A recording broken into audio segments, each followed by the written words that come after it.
Amen. Amen. Voilà, bien-aimés dans le Seigneur, pour gagner le temps et avoir un temps de prière, nous allons pouvoir prendre nos Bibles et lire la parole de Dieu dans Nombre, chapitre 23, versets 11 à 23. Nombre, chapitre 23, versets 11 à 23. Je lis la parole du Seigneur. Amen.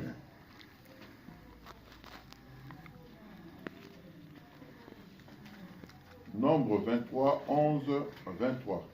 Je suis bien 23, je suis à 22. Balak dit à Balaam, que m'as-tu fait? Je t'ai pris pour maudire mon ennemi, et voici tu le bénis. Il répondit et dit, n'aurais-je pas soin de dire ce que l'Éternel met dans ma bouche? Balak lui dit, viens donc avec moi dans un autre lieu, d'où tu le verras, tu n'en verras qu'une partie, tu n'en verras pas la totalité. Et de là, maudis-le. Moi, il le mena au champ de Tsofen, sur le sommet de Pisga.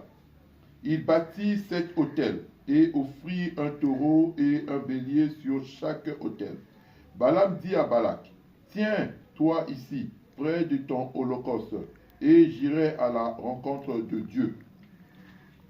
L'Éternel vint au devant de Balaam, il mit des paroles dans sa bouche, et dit, retourne vers Balak, et tu parleras ainsi.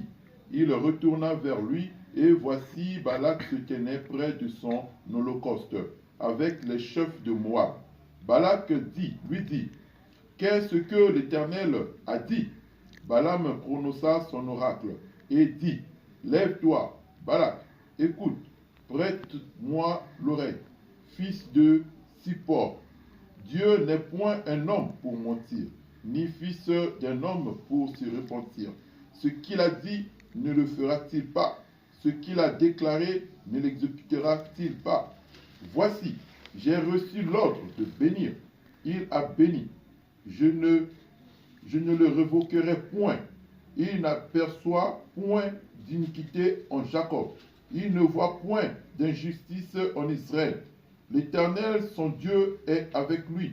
Il est son roi, l'objet de son allégresse. Dieu les a fait sortir d'Égypte. Il est pour eux comme la vigueur du buffle. L'enchantement ne peut rien contre Jacob.